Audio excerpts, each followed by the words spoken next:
নমস্কার বন্ধুরা, shout with Dipanjan চ্যানেলে আপনাদের সকলকে স্বাগত জানাই।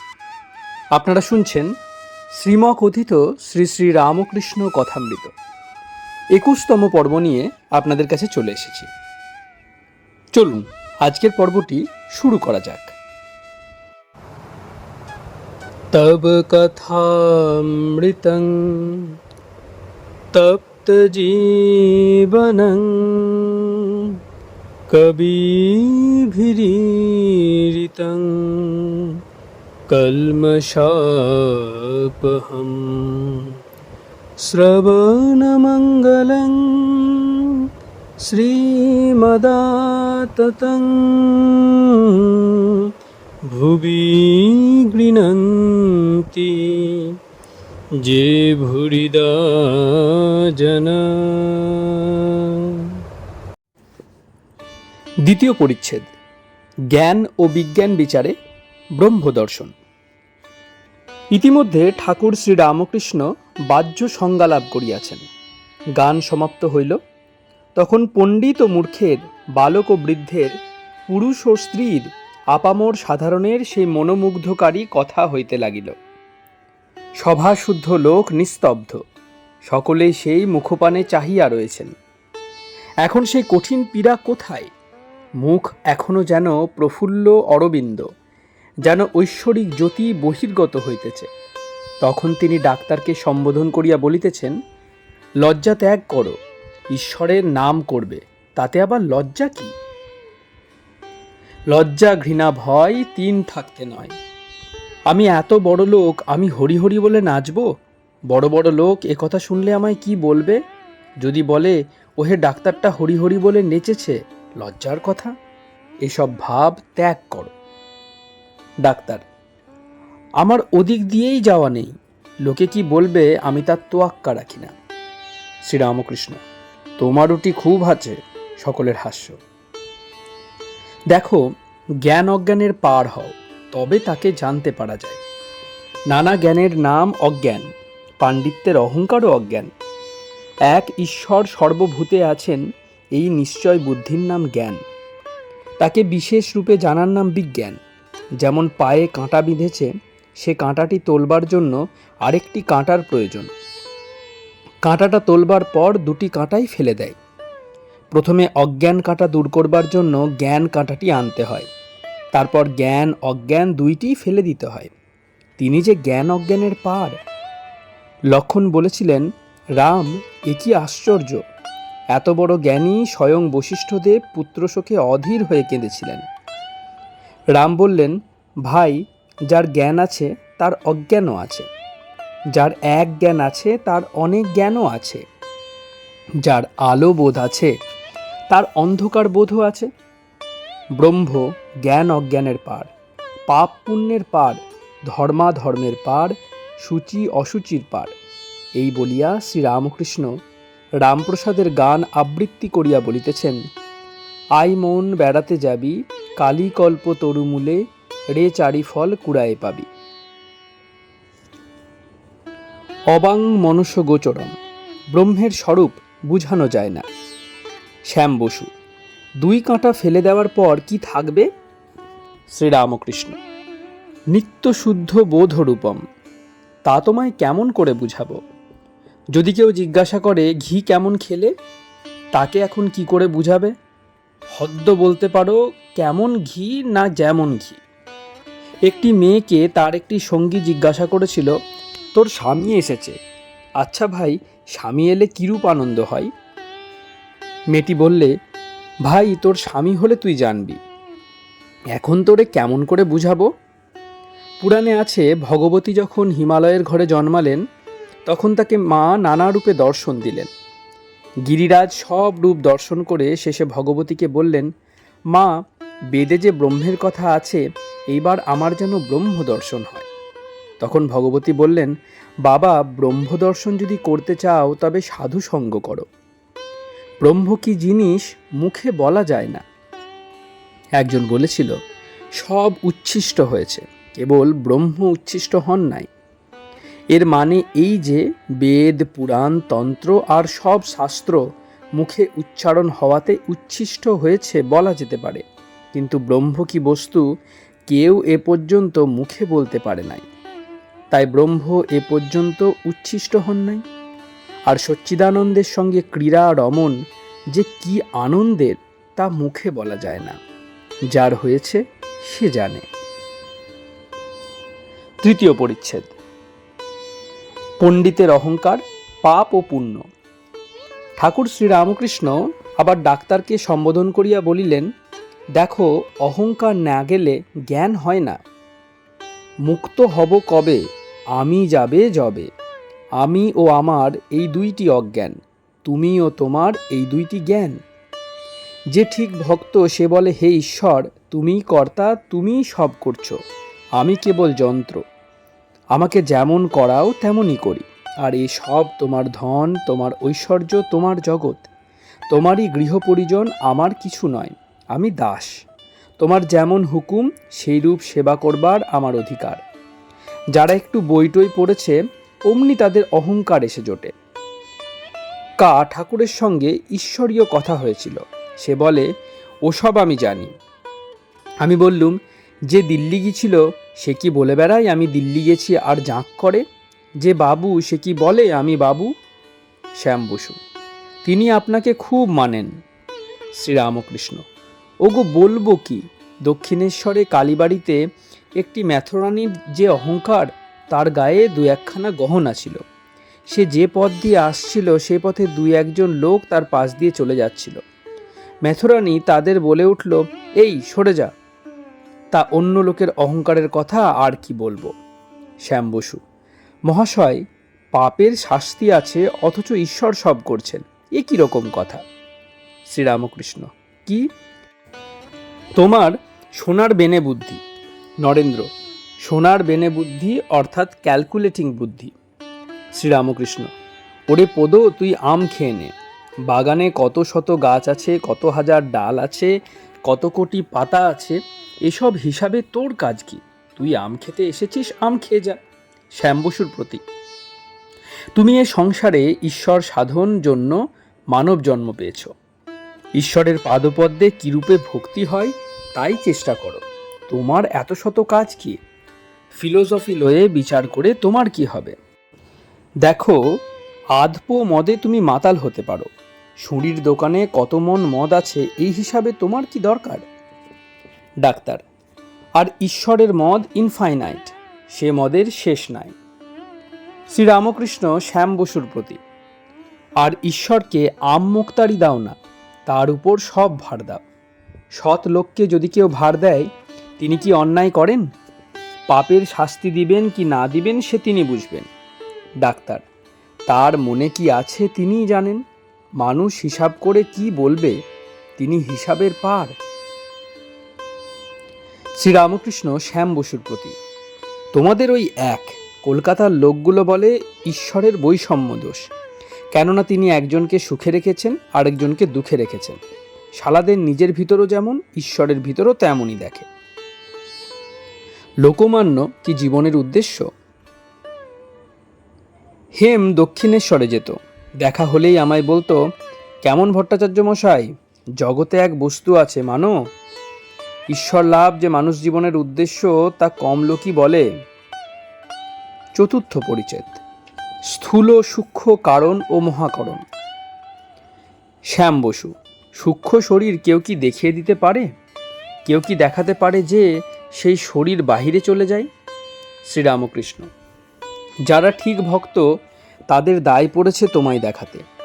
কোন শালা মানবে আর না মানবে তাদের দায় কি? একটা বড় লোক হাতে থাকবে এসব ইচ্ছা তাদের থাকে না। শ্যাম বসু: আচ্ছা, স্থূল দেহ সূক্ষ্ম দেহ এসব প্রভেদ কি? শ্রীরামকৃষ্ণ: পঞ্চভূত লয়ে যে দেহ সেইটি স্থূল দেহ। মন, বুদ্ধি, অহংকার আর চিত্ত এই লয়ে সূক্ষ্ম শরীর। যে শরীরে ভগবানের আনন্দ লাভ হয় আর সম্ভোগ হয় সেটি কারণ শরীর। তন্ত্রে বলে ভাগবতী তনু। সকলের অতীত মহাকারণ মুখে বলা যায় না। সাধনের প্রয়োজন, ঈশ্বরে একমাত্র ভক্তিই সার। কেবল শুনলে কি হবে? কিছু করো, সিদ্ধি সিদ্ধি মুখে বললে কি হবে, তাতে কি নেশা হয়? সিদ্ধি বেটে গায়ে মাখলেও নেশা হয় না, কিছু খেতে হয়। কোনটা 41 নম্বরের সুতা, কোনটা 40 নম্বরের, সুতার ব্যবসা না করলে এসব কি বলা যায়? যাদের সুতার ব্যবসা আছে তাদের পক্ষে অমুক নম্বরের সুতা দেওয়া কিছু শক্ত নয়। তাই বলি কিছু সাধন করো, তখন স্থূল সূক্ষ্ম কারণ মহাকারণ কাকে বলে সব বুঝতে পারবে। যখন ঈশ্বরের কাছে প্রার্থনা করবে তার পাদপদ্মে একমাত্র ভক্তি প্রার্থনা করবে। অহল্যার সাপ মোচনের পর শ্রীরামচন্দ্র তাকে বললেন, তুমি আমার কাছে বর লও। অহল্যা বললেন, রাম যদি বর দিবে তবে এই বর দাও, আমার যদি শুকরজনিতেও জন্ম হয় তাতেও ক্ষতি নাই, কিন্তু হে রাম, যেন তোমার পাদপদ্মে আমার মন থাকে। আমি মার কাছে একমাত্র ভক্তি চেয়েছিলাম। মার পাদপদ্মে ফুল দিয়ে হাত জোড় করে বলেছিলাম, মা, এই লও তোমার অজ্ঞান, এই লও তোমার জ্ঞান, আমায় শুদ্ধা ভক্তি দাও। এই লও তোমার সূচি, এই লও তোমার অসুচি, আমায় শুদ্ধা ভক্তি দাও। এই লও তোমার পাপ, এই লও তোমার পুণ্য, আমায় শুদ্ধা ভক্তি দাও। এই লও তোমার ভালো, এই লও তোমার মন্দ, আমায় শুদ্ধা ভক্তি দাও। এই লও তোমার ধর্ম, এই লও তোমার অধর্ম, আমায় শুদ্ধা ভক্তি দাও। ধর্ম কিনা দানাদি কর্ম, ধর্ম নিলেই অধর্ম লোতে হবে, পুণ্য নিলেই পাপ লোতে হবে, জ্ঞান নিলেই অজ্ঞান লোতে হবে, সূচি নিলেই অসুচি লোতে হবে। যেমন যার আলোবোধ আছে তার অন্ধকার বোধও আছে, যার এক বোধ আছে তার অনেক বোধও আছে, যার ভালো বোধ আছে তার মন্দ বোধও আছে। যদি কারো শূকর মাংস খেয়ে ঈশ্বরের পাদপদ্মে ভক্তি থাকে সে পুরুষ ধন্য, আর হবিষ্য খেয়ে যদি সংসারে আসক্তি থাকে ডাক্তার, তবে সে অধম। এখানে একটি কথা বলি, বুদ্ধ শূকর মাংস খেয়েছিল। শূকর মাংস খাওয়া আর কলি খাওয়া মানে পেটে শুল বেদনা হওয়া, এ ব্যারামের জন্য বুদ্ধ আফিং খেত। নির্বাণ টির্বাণ কি জানো? আফিং খেয়ে বুধ হয়ে থাকতো, বাহ্যজ্ঞান থাকতো না, তাই নির্বাণ। বুদ্ধদেবের নির্বাণ সম্বন্ধে এই ব্যাখ্যা শুনিয়া সকলে হাসিতে লাগিলেন, আবার কথাবার্তা চলিতে লাগিল। পঞ্চম পরিচ্ছেদ, গৃহস্থ ও নিষ্কাম কর্ম। থিওসফি। শ্রীরামকৃষ্ণ শ্যাম বসুর প্রতি। সংসার ধর্ম, তাতে দোষ নাই, কিন্তু ঈশ্বরের পাদপদ্মে মন রেখে কামনা শূন্য হয়ে কাজকর্ম করবে। এই দেখো না, যদি কারো পিঠে একটা ফোঁড়া হয়, সে যেমন সকলের সঙ্গে কথাবার্তা কয়, হয়তো কাজকর্মও করে, কিন্তু যেমন ফোঁড়ার দিকে তার মন পড়ে থাকে সেইরূপ সংসারে নষ্ট মেয়ের মতো থাকবে, মন উপপতির দিকে, কিন্তু সে সংসারের সব কাজ করে। ডাক্তারের প্রতি। বুঝেছ? ডাক্তার, ও ভাব যদি না থাকে বুঝবো কেমন করে? শ্যাম বসু, কিছু বোঝো বই কি। সকলের হাস্য। শ্রীরামকৃষ্ণ হাসিতে হাসিতে, আর ওই ব্যবসা অনেক দিন ধরে করছেন, কি বলো? সকলের হাস্য। শ্যাম বসু, মহাশয়, থিওসফি কিরকম বলেন? শ্রীরামকৃষ্ণ, মোট কথা এই, যারা শিষ্য করে বেড়ায় তারা হালকা থাকের লোক, আর যারা সিদ্ধাই অর্থাৎ নানা রকম শক্তি চাই তারাও হালকা থাক। যেমন গঙ্গা হেঁটে পার হয়ে যাব, এই শক্তি। অন্য দেশে একজন কি কথা বলছে তাই বলতে পারা, এই এক শক্তি। ঈশ্বরে শুদ্ধা ভক্তি হওয়া এইসব লোকের ভারী কঠিন। শ্যাম বসু, কিন্তু তারা হিন্দু ধর্ম পুনঃস্থাপিত করবার চেষ্টা করছে। শ্রীরামকৃষ্ণ, আমি তাদের বিষয়ে ভালো জানি না। শ্যাম বসু, মরবার পর জীবাত্মা কোথায় যায়, চন্দ্রলোকে, নক্ষত্রলোকে ইত্যাদি, এসব থিওসফিতে জানা যায়। শ্রীরামকৃষ্ণ, তা হবে। আমার ভাব কিরকম জানো? হনুমানকে একজন জিজ্ঞাসা করেছিল, আজ কি তিথি? হনুমান বলল, আমি বার, তিথি, নক্ষত্র এসব কিছু জানি না, কেবল এক রাম চিন্তা করি। আমার ঠিক ওই ভাব। শ্যাম বসু, তারা বলে মহাত্মা সব আছেন, আপনার কি বিশ্বাস? শ্রীরামকৃষ্ণ, আমার কথা বিশ্বাস করেন তো আছে, এসব কথা এখন থাক। আমার অসুখটা কমলে তুমি আসবে, যাতে তোমার শান্তি হয়। যদি আমায় বিশ্বাস করো উপায় হয়ে যাবে। দেখছো তো আমি টাকা লই না, কাপড় লই না, এখানে প্যালা দিতে হয় না, তাই অনেকে আসে। সকলের হাস্য। শ্রীরামকৃষ্ণ ডাক্তারের প্রতি, তোমাকে এই বলা, রাগ করো না, ওসব তো অনেক করলে, টাকা, মান, লেকচার, এখন মনটা দিন কতক ঈশ্বরেতে দাও, আর এখানে মাঝে মাঝে আসবে, ঈশ্বরের কথা শুনলে উদ্দীপন হবে। কিয়ৎক্ষণ পরে ডাক্তার বিদায় লইতে গাত্রোত্থান করিলেন। এমন সময় শ্রীযুক্ত গিরিশচন্দ্র ঘোষ আসিলেন ও ঠাকুরের চরণধূলি লইয়া উপবিষ্ট হইলেন। ডাক্তার তাহাকে দেখিয়া আনন্দিত হইলেন ও আবার আসন গ্রহণ করিলেন। ডাক্তার, আমি থাকতে উনি আসবেন না, যেই চলে যাব হয়েছি অমনি এসে উপস্থিত। সকলের হাস্য। গিরিশের সঙ্গে ডাক্তারের বিজ্ঞান সভার কথা হইতে লাগলো। শ্রীরামকৃষ্ণ, আমায় একদিন সেখানে লয়ে যাবে? ডাক্তার, তুমি সেখানে গেলে অজ্ঞান হয়ে যাবে, ঈশ্বরের আশ্চর্য কাণ্ড সব দেখে। শ্রীরামকৃষ্ণ, বটে। ষষ্ঠ পরিচ্ছেদ, গুরু পূজা। ডাক্তার গিরিশের প্রতি, আর সব করো, but do not worship him as god. ঈশ্বর বলে পূজা করো না। এমন ভালো লোকটার মাথা খাচ্ছ? গিরিশ, কি করি মহাশয়, যিনি এ সংসার সমুদ্র ও সন্দেহ সাগর থেকে পার করলেন, তাকে আর কি করব বলুন? তার গু কি গুবোধ হয়? ডাক্তার, গুর জন্য হচ্ছে না, আমারও ঘৃণা নাই। একটা দোকানির ছেলে এসেছিল, তা বাজ্যে করে ফেললে, সকলে নাকে কাপড় দিলে, আমি তার কাছে আধ ঘন্টা বসে নাকে কাপড় দিই নাই। আর ম্যাথর যতক্ষণ মাথায় করে নিয়ে যায় ততক্ষণ আমার নাকে কাপড় দেবার জো নাই। আমি জানি সেও যা আমিও তা, কেন তাকে ঘৃণা করব? আমি কি এর পায়ের ধুলা নিতে পারি না? এই দেখো নিচ্ছি। শ্রীরামকৃষ্ণের পদধূলি গ্রহণ।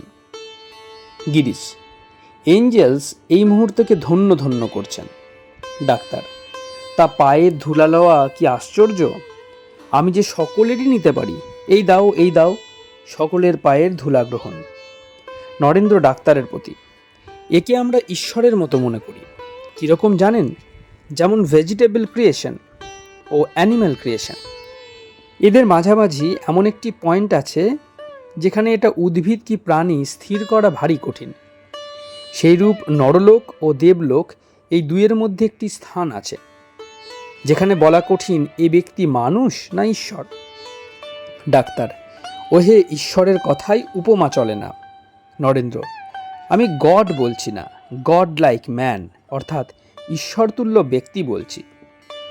ডাক্তার, ওসব নিজের নিজের ভাব চাপতে হয়, প্রকাশ করা ভালো নয়। আমার ভাব কেউ বুঝলে না। মাই বেস্ট ফ্রেন্ডস আমাকে কঠোর নির্দয় মনে করে। এই তোমরা হয়তো আমায় জুতো মেরে তাড়াবে।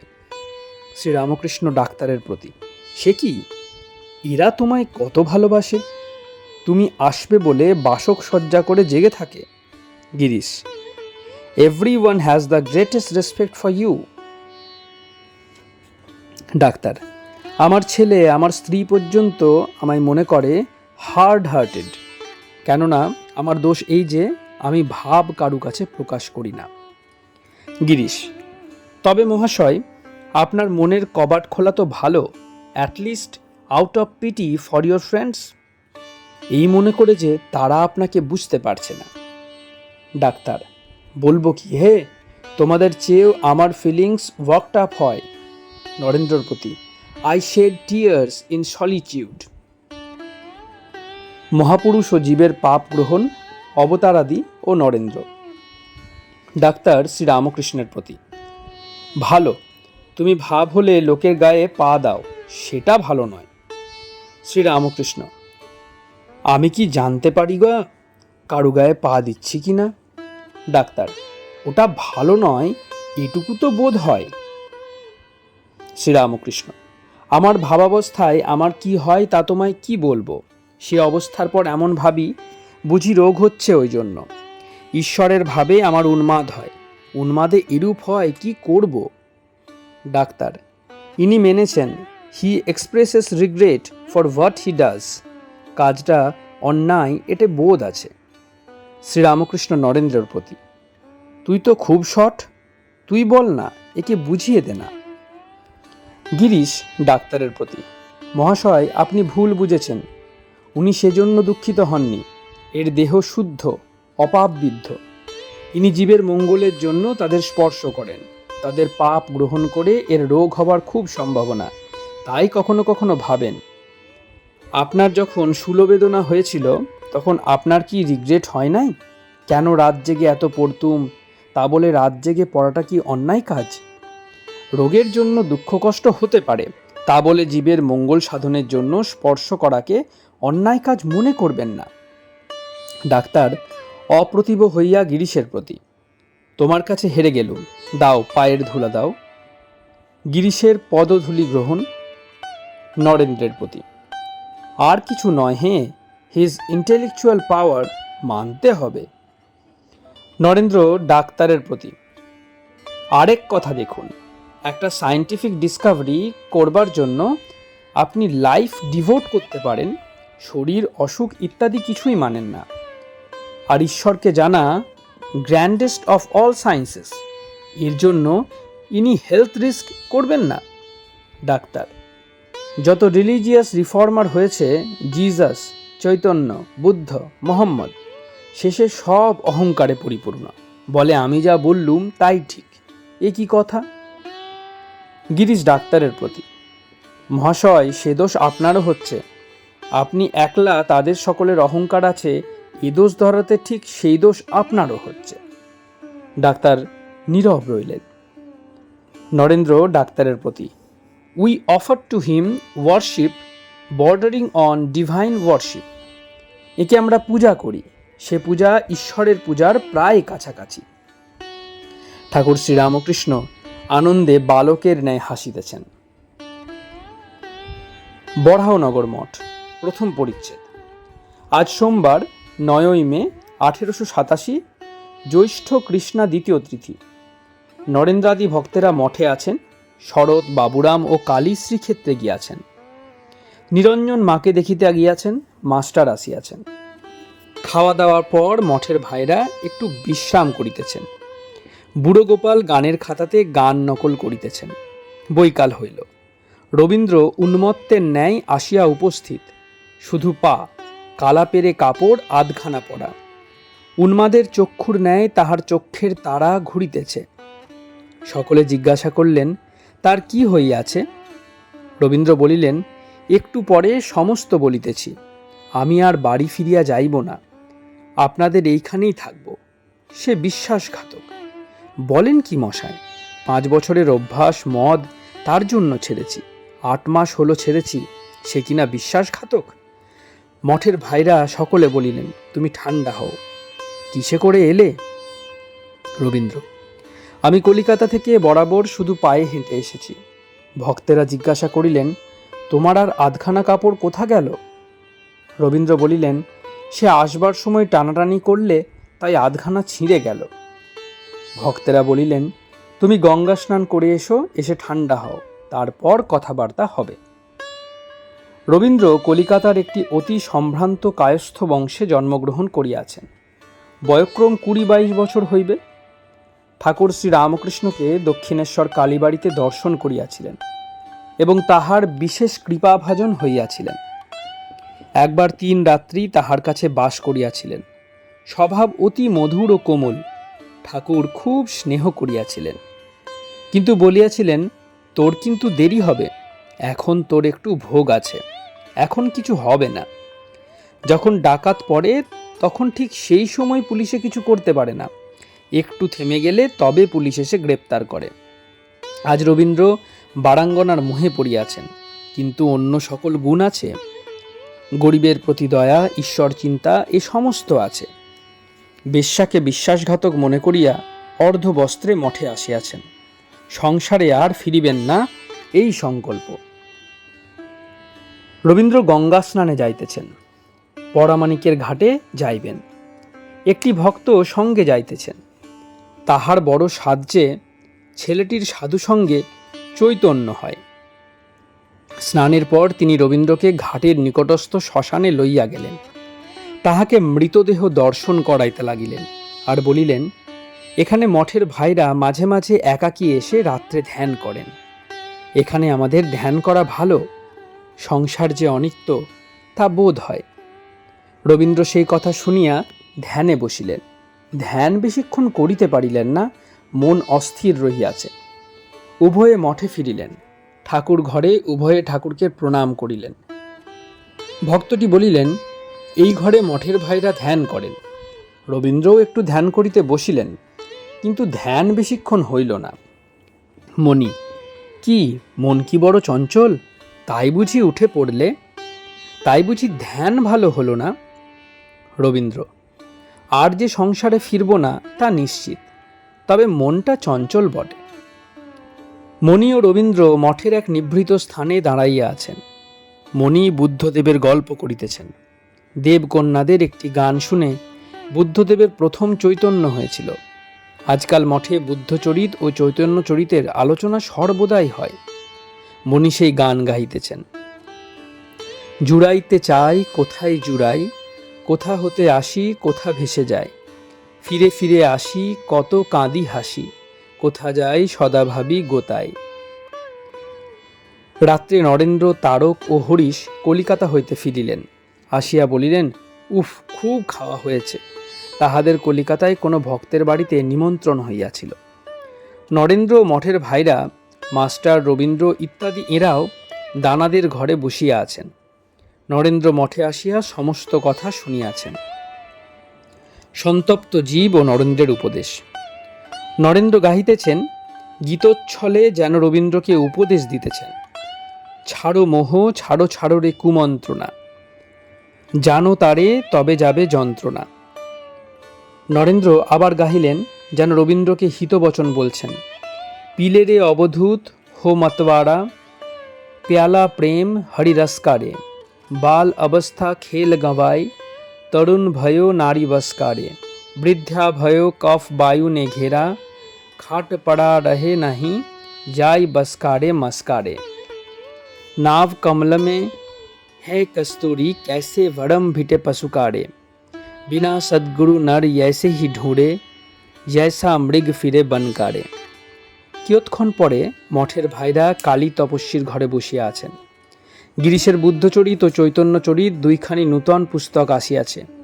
নরেন্দ্র, শশী, রাখাল, প্রসন্ন, মাস্টার ইত্যাদি বসিয়া আছেন।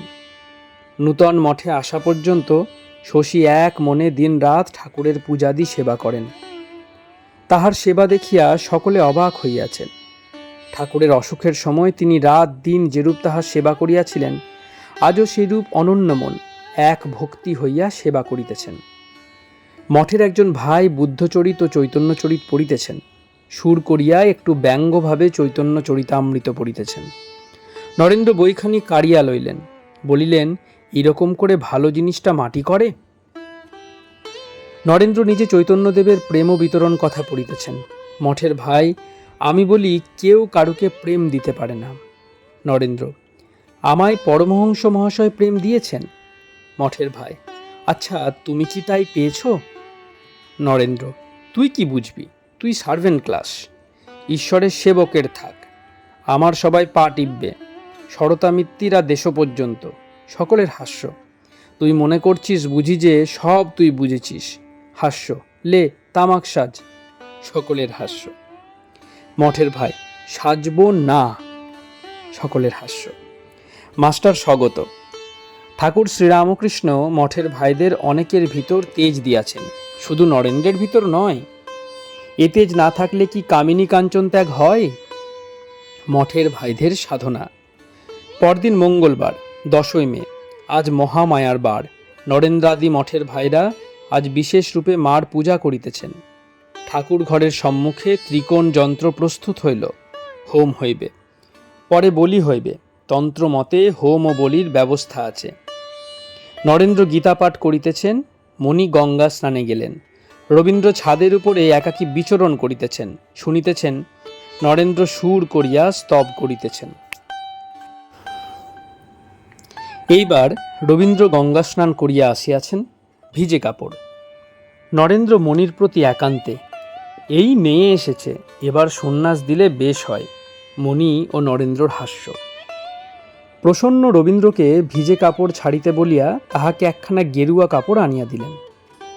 নরেন্দ্র মণির প্রতি, এইবার ত্যাগীর কাপড় পরতে হবে। মণি সহাস্যে, কি ত্যাগ? নরেন্দ্র, কাম কাঞ্চন ত্যাগ। রবীন্দ্র গেরুয়া কাপড়খানি পরিয়া কালী তপস্বীর ঘরে গিয়া নির্জনে বসিলেন, বোধহয় একটু ধ্যান করিবেন। দ্বিতীয় পরিচ্ছেদ।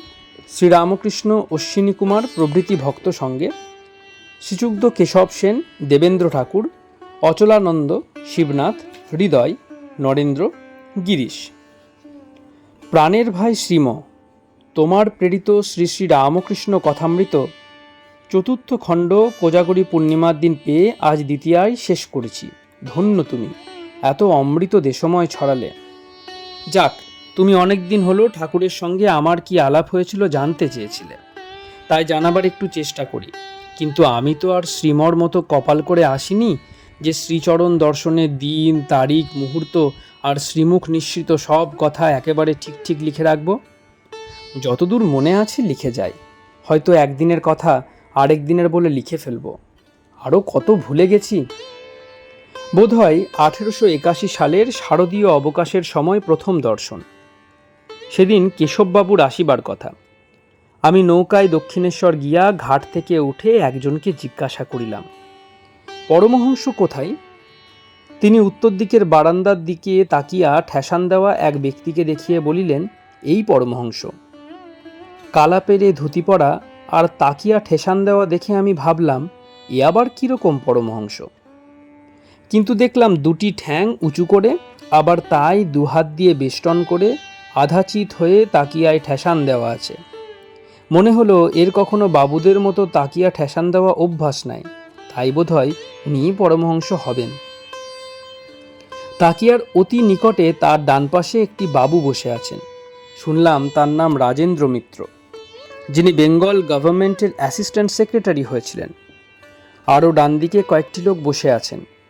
একটু পরে রাজেন্দ্রবাবুকে বললেন, দেখো দেখিন কেশব আসছে কিনা। একজন একটু এগিয়ে ফিরে এসে বললেন, না। আবার একটু শব্দ হতে বললেন, দেখো, আবার দেখো। এবারও একজন এসে বললেন, না। অমনি পরমহংসদেব হাসতে হাসতে বললেন, পাতের উপর পরে পাত, রায় বলে এই এলো বুঝি প্রাণনাথ। হাঁ দেখ, কেশবের চিরকালই কি এই রীত? আসে আসে, আসে না। কিছুকাল পরে সন্ধ্যা হয় হয়, এমন সময় কেশব দলবল সহ এসে উপস্থিত।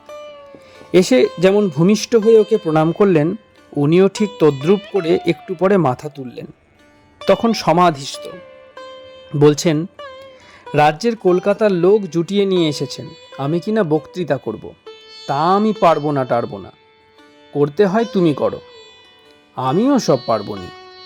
ওই অবস্থায় একটু দিব্য হাসি হেসে বলছেন, আমি তোমার খাবো দাবো থাকবো, আমি তোমার খাবো শোবো আর বাজ্যে যাব, আমিও সব পারবো নি। কেশববাবু দেখছেন আর ভাবে ভরপুর হয়ে যাচ্ছেন, এক একবার ভাবের ভারে আহা আহা করছেন। আমি ঠাকুরের অবস্থা দেখে ভাবছি, এ কি ঢং! আর তো কখনো এমন দেখি নাই। আর যেরূপ বিশ্বাসী তা তো জানোই। সমাধিভঙ্গের পরে কেশববাবুকে বললেন, কেশব, একদিন তোমার ওখানে গেছিলাম, শুনলাম তুমি বলছো ভক্তি নদীতে ডুব দিয়ে সচ্চিদানন্দ সাগরে গিয়ে পড়ব। আমি তখন উপর পানে তাকাই, যেখানে কেশববাবুর স্ত্রী ও অন্যান্য স্ত্রীলোক বসেছিলেন, আর ভাবি, তাহলে এদের দশা হবে কি? তোমরা গৃহী, একেবারে সচ্চিদানন্দ সাগরে কি করে গিয়ে পড়বে? সেই নেউলের মতো পিছনে বাঁধা ইট, কোনো কিছু হলে কুলঙ্গায় উঠে বসলো, কিন্তু থাকবে কেমন করে? ইটে টানে আর ধূপ করে নেবে পড়ে। তোমরাও একটু ধ্যান ট্যান করতে পারো, কিন্তু ওই দাঁড়াসুত ইট টেনে আবার নামিয়ে ফেলে। তোমরা ভক্তি নদীতে একবার ডুব দেবে, একবার উঠবে, আবার ডুব দেবে, আবার উঠবে, এমনই চলবে। তোমরা একেবারে ডুবে যাবে কি করে? কেশববাবু বললেন, গৃহস্থের কি হয় না? মহর্ষি দেবেন্দ্রনাথ ঠাকুর। পরমহংসদেব দেবেন্দ্রনাথ ঠাকুর দেবেন্দ্র দেবেন্দ্র 2-3 বার বলে উদ্দেশ্য করে কবার প্রণাম করলেন। তারপর বললেন, তা জানো, একজনার বাড়ি দুর্গোৎসব হতো, উদয়াস্ত পাঁঠা বলি হতো। কয়েক বৎসর পর আর বলির তো ধুমধাম নেই। একজন জিজ্ঞাসা করলে, মশাই, আজকাল যে আপনার বাড়িতে বলির ধুমধাম নাই? সে বললে, আরে এখন যে দাঁত পড়ে গেছে, দেবেন্দ্রও এখন ধ্যান ধারণা করছে, তা করবেই তো। তা কিন্তু খুব মানুষ। দেখো, যতদিন মায়া থাকে ততদিন মানুষ থাকে ডাবের মতো। নারকেল যতদিন ডাব থাকে, তার লেয়াপাতি তুলতে গেলে সঙ্গে মালার একটুকু উঠে আসবেই। আর যখন মায়া শেষ হয়ে যায় তখন হয় ঝুনো, ওই শ্বাস আর মালা পৃথক হয়ে যায়। তখন শ্বাসটা ভিতরে ডপর ডপর করে। আত্মা হয় আলাদা আর শরীর হয় আলাদা, দেহটার সঙ্গে আর যোগ থাকে না। ওই যে আমিটে, ওটাতেই বড় মুশকিল বাধায়। শালার আমি কি যাবেই না? এই পোড়ো বাড়িতে অশ্বত্থ গাছ উঠেছে, খুঁড়ে ফেলে দাও, আবার পরদিন দেখো এক ফেঁকড়ি গজিয়েছে। ওই আমিও অমনি ধারা। পেঁয়াজের বাটি 7 বার ধোও, শালার গন্ধ কি কিছুতেই যাবেনি? কি বলতে বলতে কেশববাবুকে বললেন, হ্যাঁ কেশব, তোমাদের কলকাতায় বাবুরা নাকি বলে ঈশ্বর নাই। বাবু সিঁড়ি দিয়ে উঠছেন, এক পা ফেলে, আর এক পা ফেলতে পাশে কি হলো বলে অজ্ঞান। ডাক ডাক ডাক্তার ডাক, ডাক্তার আস্তে আস্তে হয়ে গেছে। এরা বলেন ঈশ্বর নাই। 1 কি 1.5 ঘন্টা পরে কীর্তন আরম্ভ হলো। তখন যা দেখলাম তা বোধ হয় জন্ম জন্মান্তরে ভুলব না। সকলে নাচতে লাগলেন, কেশবকেও নাচতে দেখলাম।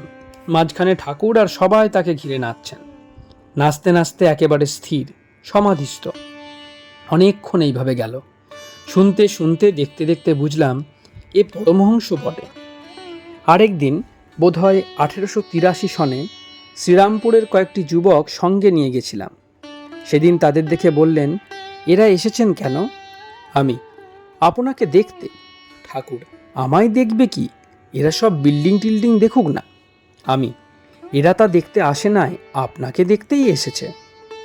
ঠাকুর, তবে এরা বুঝি চকমকির পাথর, ভিতরে আগুন আছে। 1000 বছর জলে ফেলে রাখো, যেমন ঠুকবে অমনি আগুন বেরোবে। এরা বুঝি সেই জাতীয় জীব, আমাদের ঠুকলে আগুন বেরোয় কই? আমরা এই শেষ কথা শুনে হাসলাম। সেদিন আর কি কি কথা হলো ঠিক মনে নাই, তবে আমির গন্ধ যায় না আর কামিনী কাঞ্চন ত্যাগের কথাও যেন হয়েছিল। আরেক দিন গেছি, প্রণাম করে বসেছি। বললেন, সেই যে কাক খুললে ফসফস করে ওঠে, একটু টক একটু মিষ্টি, তা একটা এনে দিতে পারো? আমি বললাম, লেমনেড। ঠাকুর বললেন, আনো না। মনে হয় একটা এনে দিলাম। এদিন যতদূর মনে পড়ে আর কেউ ছিল না। কয়েকটি প্রশ্ন করেছিলাম, আপনার কি জাতিভেদ আছে? ঠাকুর, কই আর আছে। কেশব সেনের বাড়ি চচ্চড়ি খেয়েছি, তবু একদিনের কথা বলছি। একটা লোক লম্বা দাড়িওয়ালা বরফ নিয়ে এসেছিল, তা কেমন খেতে ইচ্ছা হলো না। আবার একটু পরে একজন তারই কাছ থেকে বরফ নিয়ে এলো, ক্যাচর ম্যাচর করে চিবিয়ে খেয়ে ফেললাম। তা যেন জাতিভেদ আপনই খসে যায়। যেমন নারিকেল গাছ তাল গাছ বড় হয়, বাল তো আপনই খসে পড়ে। জাতিভেদ তেমনই খসে যায়, টেনে ছিঁড়ো না, ওই শালাদের মতো। আমি জিজ্ঞাসা করলাম, কেশববাবু কেমন লোক? ঠাকুর, ওগো, সে দৈবী মানুষ। আমি, আর ত্রৈলোক্যবাবু? ঠাকুর, বেশ লোক, বেড়ে গায়। আমি, শিবনাথবাবু? ঠাকুর, বেশ মানুষ, তবে তর্ক করে যে। আমি, হিন্দুতে ও ব্রাহ্মতে তফাৎ কি? বললেন, তফাৎ আর কি, এইখানে রোশন চৌকি বাজে, একজন সানাইয়ের ভোঁ ধরে থাকে, আর একজন তারই ভিতর রাধা আমার মান করেছে ইত্যাদি রং পরং তুলে নেয়। ব্রাহ্মেরা নিরাকার ভোঁ ধরে বসে আছে, আর হিন্দুরা রং পরং তুলে নিচ্ছে। জল আর বরফ, নিরাকার আর সাকার। যা জল তাই ঠান্ডায় বরফ হয়। জ্ঞানের গরমিতে বরফ জল হয়, ভক্তির হিমে জল বরফ হয়।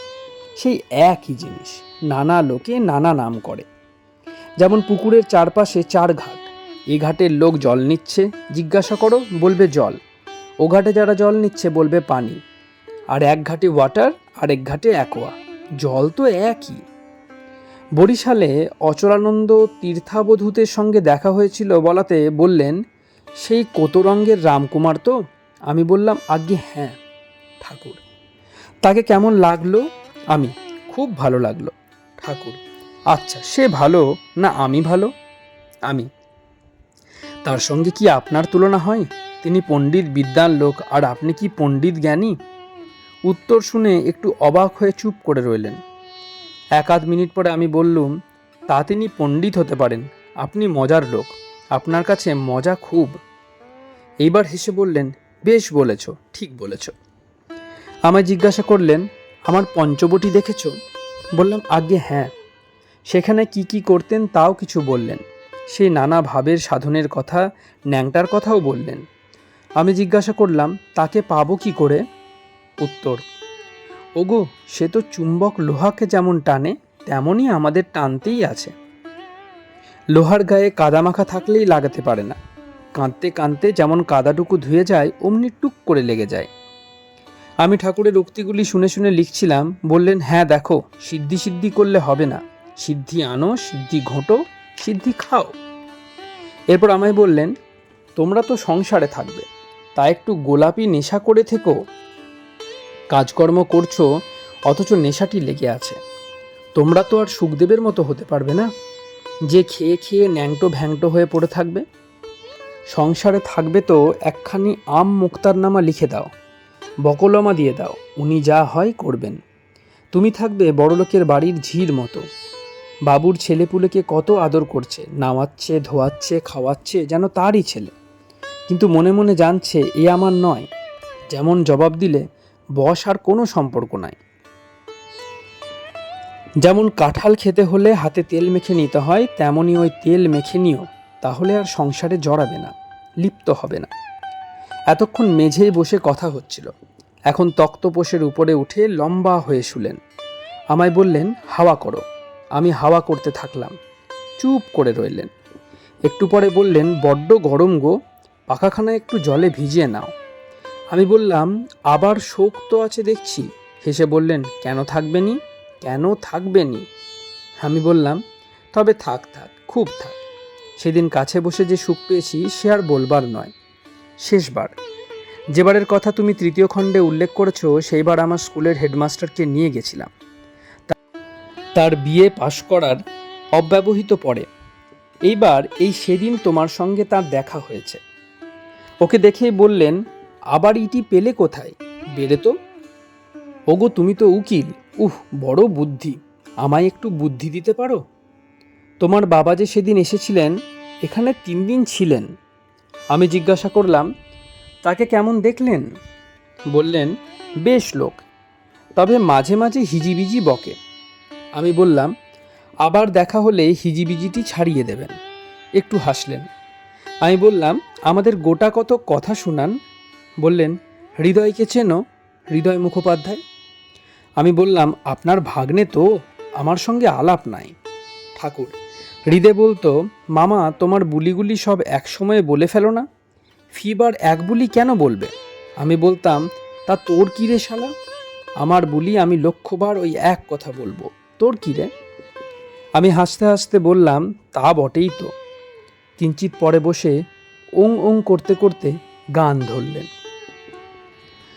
ডুব ডুব ডুব ডুব সাগরে আমার মন, ডুব ডুব ডুব ডুব সাগরে আমার মন। 2-1 পদ গাইতে গাইতে ডুব ডুব বলতে বলতে ডুব। সমাধি ভঙ্গ হলো, পায়চারি করতে লাগলেন। ধুতি যা পড়া ছিল তা 2 হাত দিয়ে টানতে টানতে একেবারে কোমরের উপর তুলেছেন। এদিক দিয়ে খানিকটা মেঝে ঝেঁটিয়ে যাচ্ছে, ওদিক দিয়ে খানিকটা অমনি পড়ছে। আমি আর আমার সঙ্গী ট্যাপাটিপি করছি আর চুপি চুপি বলছি, ধুতিটা পরা হয়েছে ভালো। একটু পরেই দূর শালার ধুতি বলে ধুতিটা ফেলে দিলেন, দিয়ে দিগম্বর হয়ে পায়চারি করতে লাগলেন।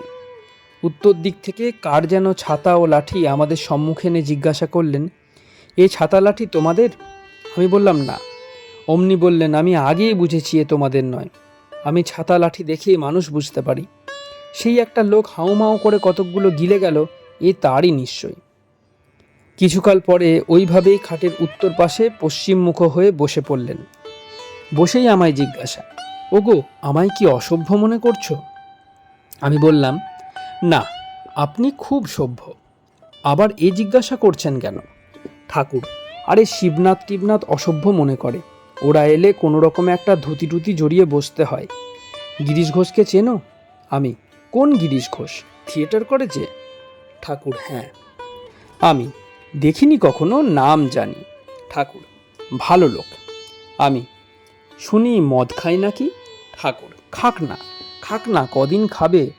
বললেন, তুমি নরেন্দ্রকে চেনো? আমি, আজ্ঞে না। ঠাকুর, আমার বড় ইচ্ছা তার সঙ্গে তোমার আলাপ হয়। সে বিএ পাস দিয়েছে, বিয়ে করেনি। আমি, যে আজ্ঞা, আলাপ করব। ঠাকুর, আজ রামদত্তের বাড়ি কীর্তন হবে, সেইখানে দেখা হবে, সন্ধ্যার সময় সেইখানে যেও। আমি, যে আজ্ঞা। ঠাকুর, যাবে তো? যেও কিন্তু। আমি, আপনার হুকুম হলো তা মানব না, অবশ্য যাব। ঘরে ছবি কখানা দেখালেন, পরে জিজ্ঞাসা করলেন, বুদ্ধদেবের ছবি পাওয়া যায়? আমি, শুনতে পাই পাওয়া যায়। ঠাকুর, সেই সব ছবি একখানি তুমি আমায় দিও। আমি, যে আজ্ঞা, যখন এবার আসবো নিয়ে আসবো। আর দেখা হলো না। আর সেই শ্রীচরণ প্রান্তে বসতে ভাগ্যে ঘটে নাই। সেদিন সন্ধ্যার সময় রামবাবুর বাড়ি গেলাম। নরেন্দ্রের সঙ্গে দেখা হলো। ঠাকুর একটি কামরায় তাকিয়া ঠেস দিয়ে বসেছেন, নরেন্দ্র তার ডান পাশে, আমি সম্মুখে। নরেন্দ্রকে আমার সহিত আলাপ করতে বললেন। নরেন্দ্র বললেন, আজ আমার বড় মাথা ধরেছে, কথা কইতে ইচ্ছা হচ্ছে না। আমি বললাম, থাক, আরেকদিন আলাপ হবে।